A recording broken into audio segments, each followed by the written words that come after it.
নমস্কার বন্ধুরা, আমি সুস্মিতা বাংলা ক্যানভাস চ্যানেলে সকলকে স্বাগত জানাই।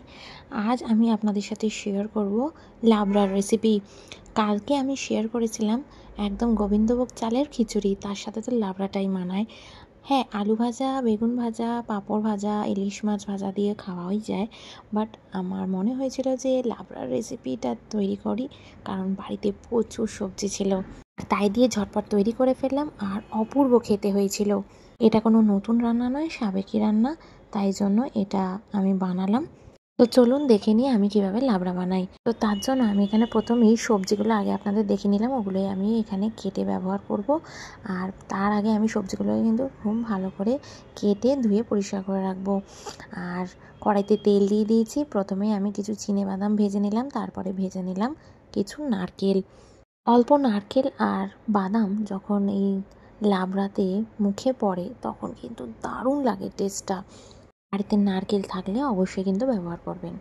কড়াইতে আরেকটু তেল দিয়ে, তেল গরম হতে ফোড়নে দিয়ে দিলাম তেজপাতা, শুকনো লঙ্কা আর 5 ফোড়ন দিয়ে খুব ভালো করে কিন্তু আমি ফোড়নটাকে ভেজে নিচ্ছি।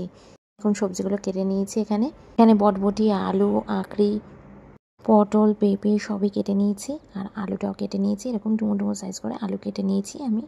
আলুটাকে প্রথমে আমি ভাজতে দিলাম। ফোড়নটা বেশ ভালোই ভাজা হয়ে গেছে, একটা খুব সুন্দর গন্ধ বেরোচ্ছিল। এবার এক এক করে যে সবজিগুলো একটু বেশি শক্ত, মজতে টাইম লাগে, সেগুলোকে প্রথমে ভাজতে দিচ্ছি। আলুটা আর আঁকড়িটা ফার্স্টে ভেজে নিচ্ছি। একসাথেই সব সবজি আমি ভেজে নেব। এক এক করে সবজি ভাজাই যায়, কিন্তু তাতে কি হয়, সবজি বেশি তেল টানে, আর এটা কম তেলে রান্না করব আমি, তাই জন্য একই সাথে আমি সব সবজি ভাজবো। আলু আর কাঁকরোলটা আমি 3 থেকে 4 মিনিট ভেজে নিয়েছি। তারপরে অ্যাড করে দিলাম এখানে পটলও আমি ছোট ছোট টুকরো করে কেটে নিয়েছি। কিছুক্ষণ ভাজার পরে এখানে আমি পেঁপেটা অ্যাড করে দিচ্ছি। সব সবজিগুলোকে এইভাবে একটু ভেজে নিতে হবে। যে কোনো নিরামিষ তরকারি যখন আপনারা রান্না করি, তখন সবজি একটু আগে প্রথমে ভেজে নিলে কিন্তু তার টেস্ট আলাদা হয়। আমি দিয়ে দিলাম এখানে কাঁচকলা, ছোট ছোট টুকরো করে কেটে নিয়েছিলাম, কাঁচকলা দিয়ে দিলাম। কিছুক্ষণ ভাজা ভাজা সব সবজি করার পরে এর মধ্যে আমি কুমড়োগুলো কেটে দিয়ে দিচ্ছি। কুমড়োগুলোকেও একটু বড় বড় সাইজ করে, ডুমো ডুমো সাইজ করে কেটে এর মধ্যে অ্যাড করে দিলাম। এবার সবজিটাকে এইভাবে ভাজছি কিছুক্ষণ। আর এক্সট্রা কিন্তু কোনো জল দিতে হয় না এই রান্নায়। সবজি থেকে যে জল বেরোয় সেই জলে কিন্তু সমস্তটা সেদ্ধ হয়ে যায়। আরও আমি এখানে পরিমাণ মতো নুন ব্যবহার করলাম, যাতে সবজি তাড়াতাড়ি মজে যায় আর নিজে থেকেই জল রিলিজ করে, সেই জলেই সব সেদ্ধ হয়ে যায়। দিয়ে দিলাম এখানে বটবটি। এই সব সবজিগুলো কিন্তু বাড়িতেই ছিল, তাই জন্য খুব তাড়াতাড়ি আমার করতে সুবিধা হয়েছে।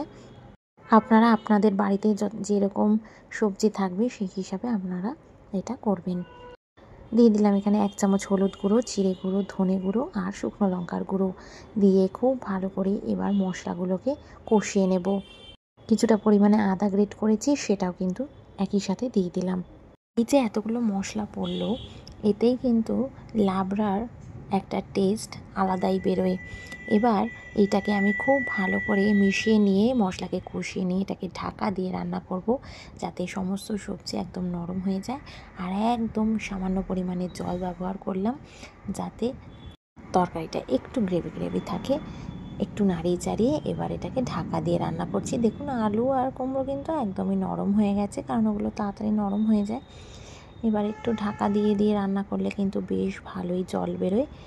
ভেজে নেওয়া বাদাম আর নারকেলটা দিয়ে দিলাম ফ্লেভারের জন্য। এখানে কাঁচা লঙ্কাটাও দিয়ে দিয়েছি, দিয়ে খুব ভালো করে মিশিয়ে নিচ্ছি।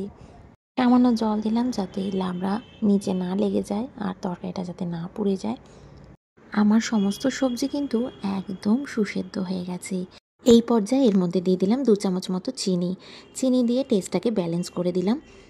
আর আরেকটু ভালো করে নাড়িয়ে চাড়িয়ে দিলাম। দেখুন আলু একদম নরম। লো ফ্লেমে একদম 2 থেকে 3 মিনিটের জন্য আমি লাবড়াটাকে আরেকটু নাড়াচাড়া করে মিশিয়ে নিলাম। আর নামানোর আগে একটু ঘি দিয়ে দিলাম, যাতে গন্ধটা আরও ভালো বেরোয়।